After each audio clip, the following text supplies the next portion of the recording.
Anyone know what that is? That's music to my ears. That's another sale on Shopify, the all-in-one commerce platform to start, run, and grow your business. Shopify makes it simple to sell to anyone from anywhere. Whether you're selling shirts or sandals, start selling with Shopify and join the platform simplifying commerce for millions of businesses worldwide. With Shopify, you'll customize your online store to your brand, discover new customers, and build relationships that will keep them coming back. Shopify covers all the sales channels to successfully grow your business, from an in-person POS system to an all-in-one e-commerce platform, even across social media platforms like TikTok, Facebook, and Instagram. And thanks to 24/7 support and free on-demand business courses, Shopify is here to help you succeed every step of the way. It's how every minute new sellers around the world make their first sale with Shopify, and you can do it too. I love how Shopify makes it simple for anyone to sell their products anywhere. Whether they're ebooks or earrings, Shopify simplifies starting and running your own successful business. When you're ready to take your idea to the world, do it with Shopify, the commerce platform powering millions of businesses down the street and around the globe. Now it's your turn to try Shopify for free and start selling anywhere. So sign up for a free trial at shopify.com/C-Suite, all lowercase on C-Suite. Go to shopify.com/C-Suite, all lowercase on C-Suite to start selling online today. Shopify.com/C-Suite.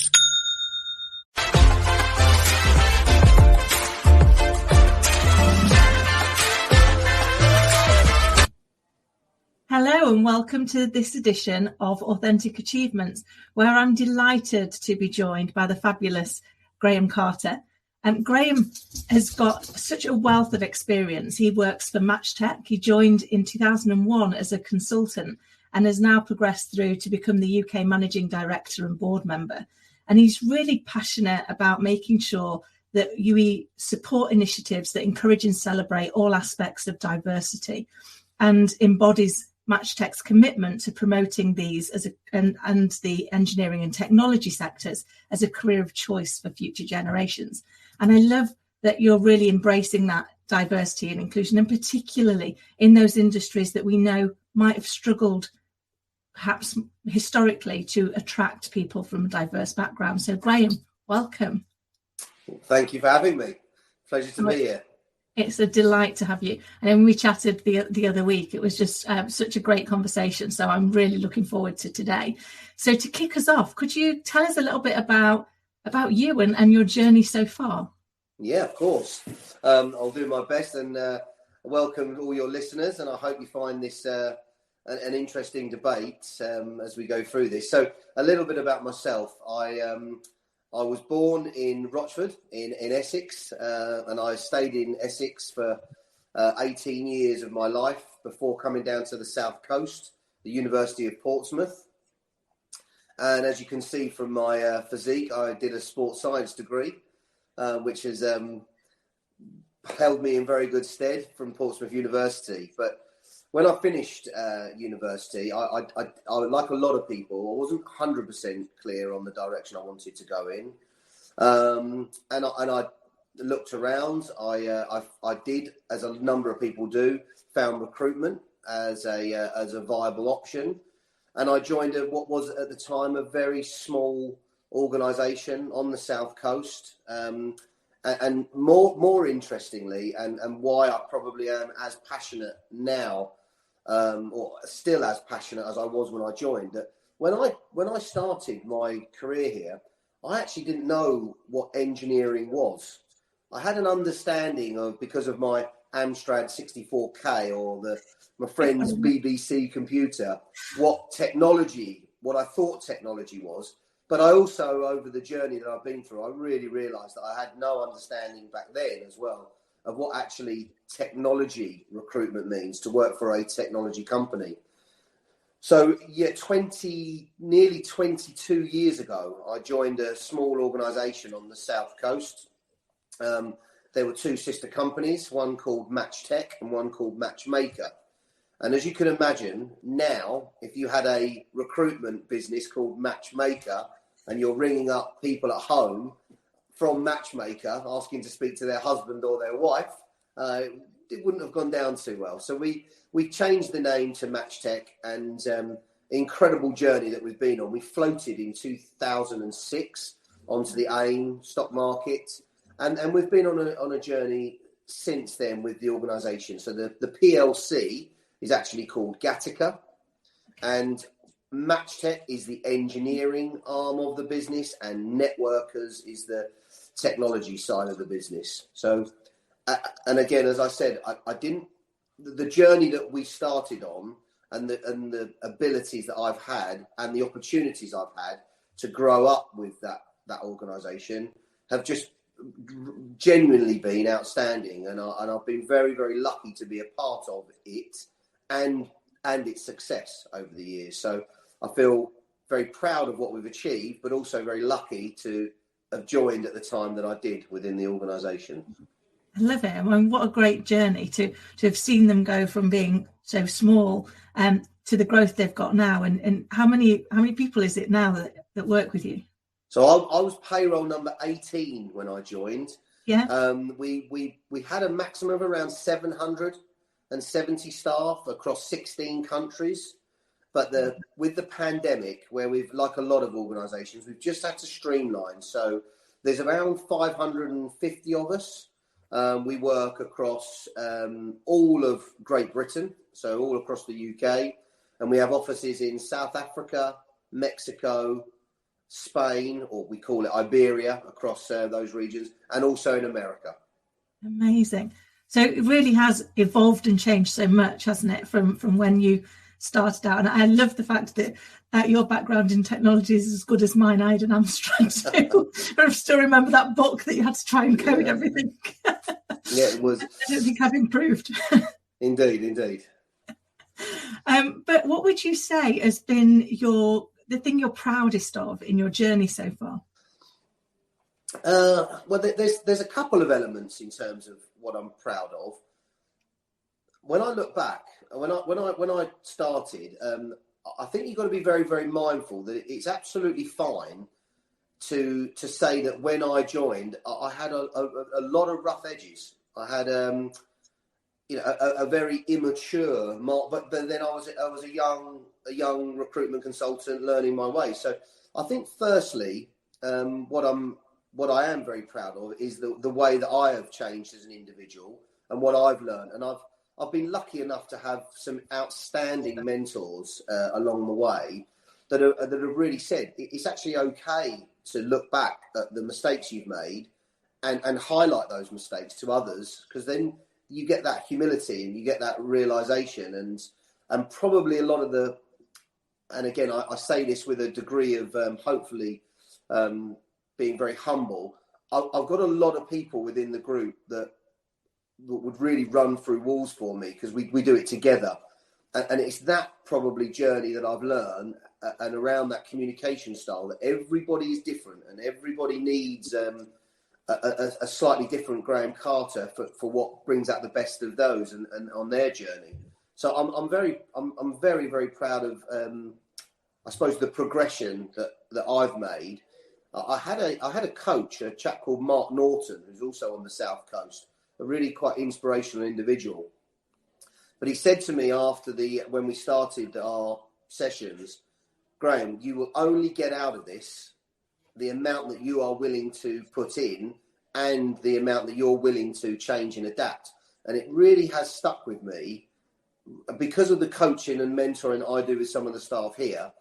You're only going to get out of it what you're willing to put in and how bare you're willing to lay yourself to really make those improvements. So yes, I'm very proud of that. I'm also, I suppose, to go from a journey, you don't get much tenure with a lot of the work that we do in recruitment is moving people within their careers. But yeah, I mean, to be 21 years starting off as a resourcer and a junior member of staff to now lead this organisation, it's when I say lead it from a sales perspective.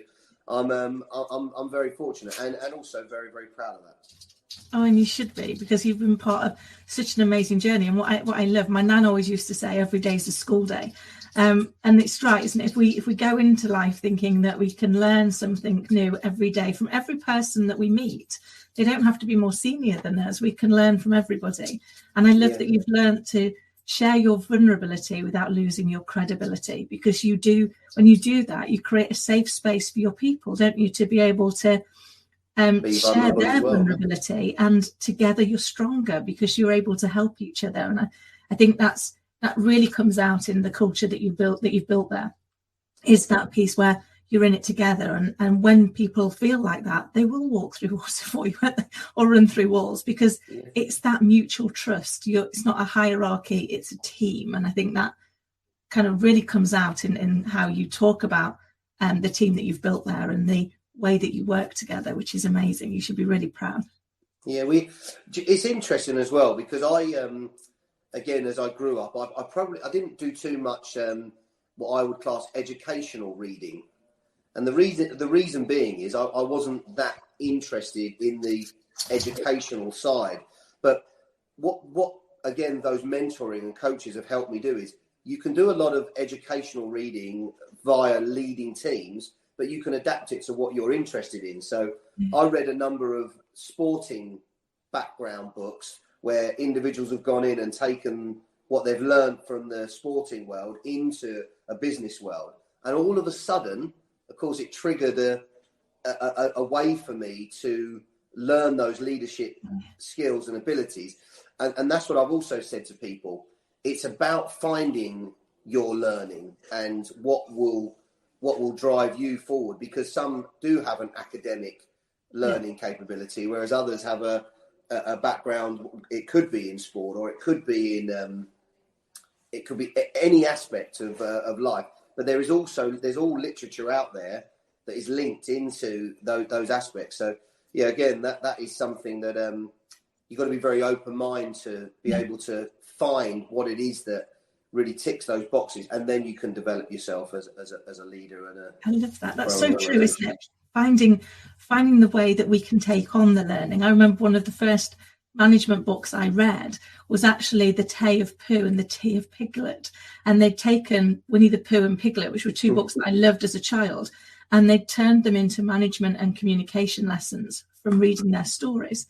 And I sometimes share that now with people when they're like, oh, I can't read a leadership book, I might read this one. Because actually it's full of great actionable advice, but it's dead easy reading because you're flicking back into little bits of a childhood story. It's so it is, isn't it? It's how do we take that education and find a way that it works for us, so that we don't feel one, that we're forced to do it, that actually we can enjoy it, and two, I think certainly for me, and one of the reasons why we're doing this show and kind of is to share stories with people, so that actually they can take some of the lessons from people who've been there and gone through it, that have had to smooth the edges. You know, we all start out a little bit rough, don't we? But I love a quote, and diamonds were just rocks that did really well under pressure. So that's a great one as well, yeah.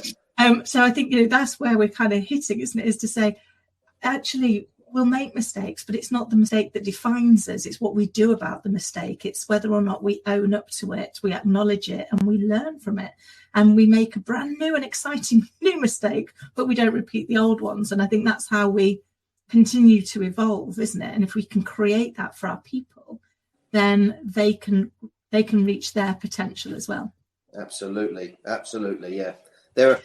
Again, just thinking about that state when you said, sometimes I often say when I'm addressing the new staff that come in, because we do still have a turnover of staff, which is, it doesn't keep me up at night because it is a little bit of the industry that we work in, but we do have a staff turnover. I'll say to the new starters when they join, the biggest compliment that you'll ever get from a customer or a candidate, because there are two amongst it, is if they describe you as the non-stereotypical recruitment consultant, write it down, ask them to give you a testimonial or a statement, and then bring it in to me, and we'll share that success, because that's exactly what we're striving for here. You want to be consultative, you want to lead, and you want to not be that stereotypical recruitment consultant.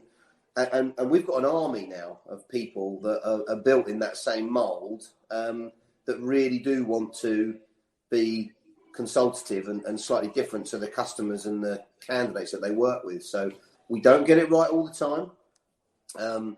But that methodology and ethos lives in everything that we do. So, yeah. It's being authentic, isn't it? It's being authentically who we are. And I think I know certainly in my background and career, there was a period where you tried to be like everybody else. Well, it doesn't work, does it? Because you're not like everybody else. We're all different. And at the point that I embraced being who I am and then focusing on what I do, everything became so much easier, because it was like, well, actually, people aren't wondering what doesn't quite fit, because when we're trying to be something we're not. I tried for years to be this well-polished corporate being, and I'm not. I'm like a hyperactive puppy dog most of the time, so it wasn't a good fit for me. And once I embraced the fact that just because I am quite hyperactive and I do like to have fun doesn't mean to say I can't be serious and do a good job. I can do both. And once you brought that in, you were able to create that space for other people to be authentically them. And I think that's where we really start to grow and develop, isn't it? Because we want to work with people we know, like, and trust, whether that's within our team or whether that's the people that we work with, that, you know, people that we supply services to. And it sounds like that's really what you're pulling together in the ethos of the culture that you've got there. Yeah. Well, and again, I know when we had a catch up prior to this, and it's really interesting, and it brings us into that cultural element of what we do. You can't fake a culture. You can't have a false culture. You can't tell people what culture you're going to have within an organization. Culture is built, and it's lived and breathed on a week, every minute, every hour, every day, every week, and in everything that you do as well. When you're celebrating, when you're delivering bad news, the culture comes from the people and the way that they feel. And I think that's what we did on the South Coast for many, many, many years. You would say to people, you can, you know, there's always life outside of these four walls, and that it's not just one company, although I've been here for my whole career. But you can't create that culture elsewhere because of the dynamics of people that come into it. So we don't talk about it too much. We know that the culture is important, but the culture comes from the individuals and their behavioural skills and the way that they interact with each other. So we're really quite strong on that as well.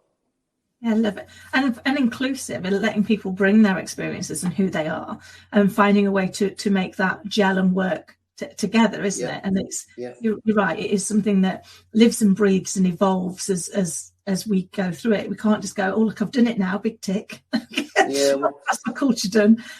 Because it, like you say, with every decision, with every change, with every piece of activity that you do, it has an opportunity to either build on or destroy what you previously built as your culture. So although it's not necessarily has to be front of mind, it does have to be thought about, doesn't it, to make sure that you see how that fits.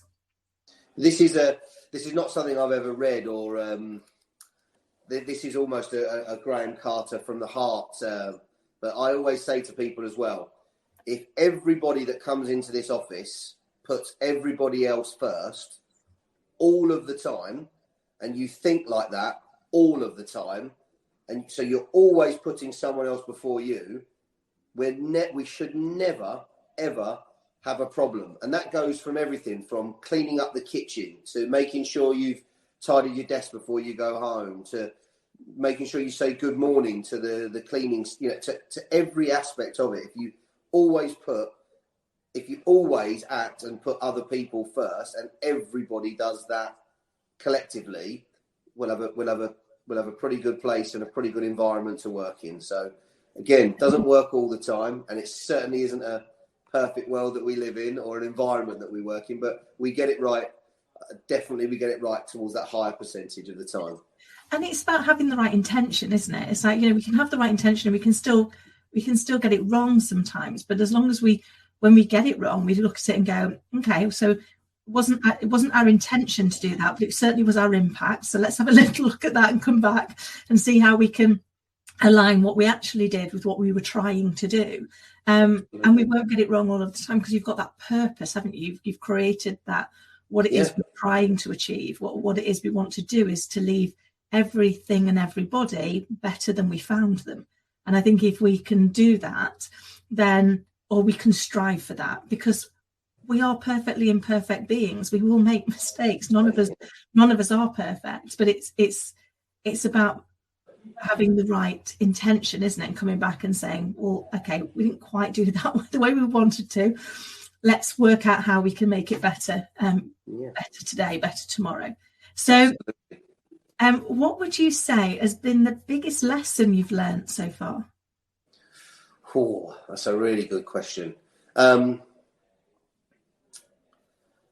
Lessons learned along the way. So if I'll answer that, if it's okay, in two ways. I think there's we have three dynamics to our business, as I said. So the client facing side is one, the candidate side, and then our internal staff. And again, there's a really interesting article that you can read around Amazon, which basically talks about that to be really successful and driven, you've got to have a primary focus. Now, within an organisation like ours, when you talk about a primary focus, very, very difficult, because without the customers, the candidates are no use, and without the candidates, we've got no product to sell to the customer.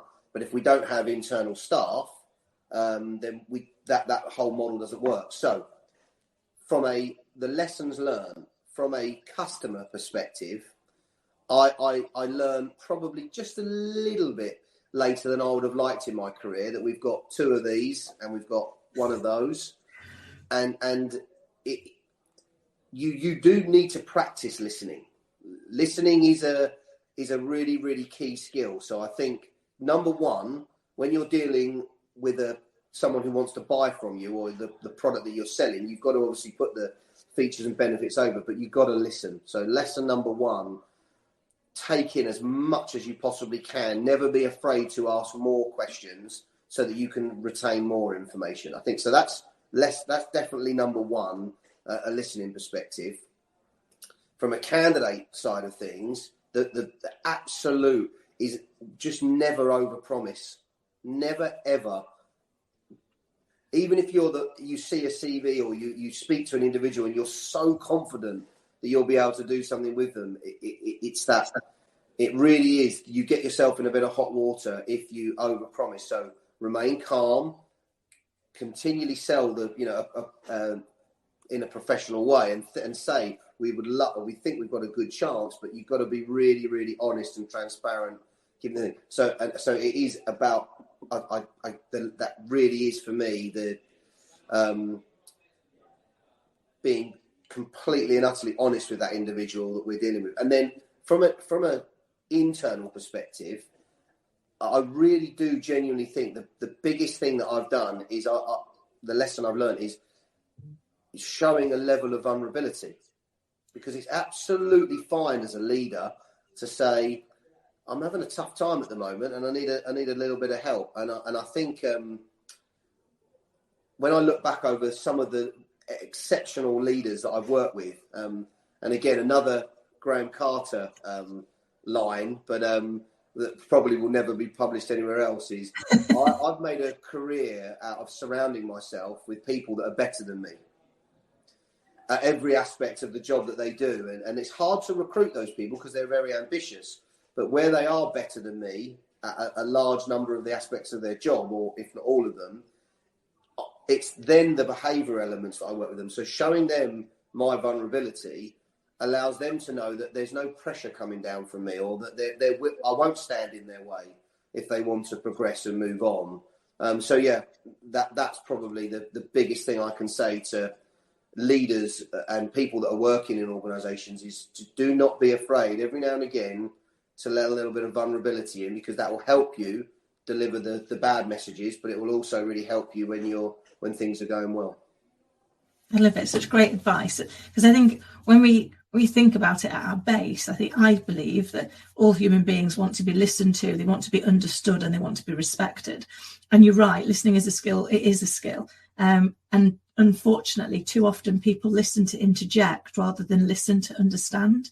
And if you can suspend this long enough to listen to what they're really saying and ask more questions to understand more, you find the solutions fly in, whether that's your client, whether it's your colleague, whoever it is, because people want to feel that trust and respect. And I think learning as well to share vulnerability is an amazing skill to have, because often leaders daren't share any vulnerability. I remember being told when I started out, under no circumstances show vulnerability, so you just can't do it. I was like, but why? We're creating a space that people can't operate at their optimum in. They're going to be constantly fearful that they're going to get found out or seen to be unperfect. And I remember similar to you actually, I always recruit people that are better than me, because that's how I'm going to learn and grow. And I just have to do my level best to make sure I add value to them in some other way, hopefully by helping them on the skill areas that I can help them with, while they help me on the ones that they're better at. But you're right. I think once we take out that competition, we take out that piece that says you can't be your best because I'm going to stop you being your best, and instead go on, be the best that you can be. I would love to see you fly. And I'm going to be there championing you. It's amazing the impact that has, isn't it, on the people and the relationship. And it's priceless, isn't it, when you see somebody achieve something they didn't think that they could. I couldn't. Again, we're on a very, very same wavelength. We've seen there has been lots. I've kept in contact with so many colleagues that I've worked with to see them go on to do great things and set up organisations and leave the industry and still be successful. And again, it is all comes down to those communication skills and the ability to. You can leave organisations well. You don't have to do it in a. So again, all around, if you show that little air of vulnerability, you get that little bit of loyalty from everyone within the organisation. So yeah, very, very fortunate. It's like kindness being a superpower, isn't it? Because you're leading your people with kindness. You're thinking about, how do I think about them first? How do I think about clients first? And kindness used to be classed as a weakness rather than actually a strength, because I think if we consider that, and I often makes me smile when we talk about soft skills, because if they were really so soft, why do people find them so hard? Yes, there's so many people out there that actually can't do the soft skills. They can't do the listening or the being kind or sharing that vulnerability, maybe because nobody's shown them how and nobody's taught them, and clearly you've put the work in to do that self-development, to say I want to be the best that I can be, and therefore I need people to tell me when I get in my own way, so that I can learn to stop getting in my own way.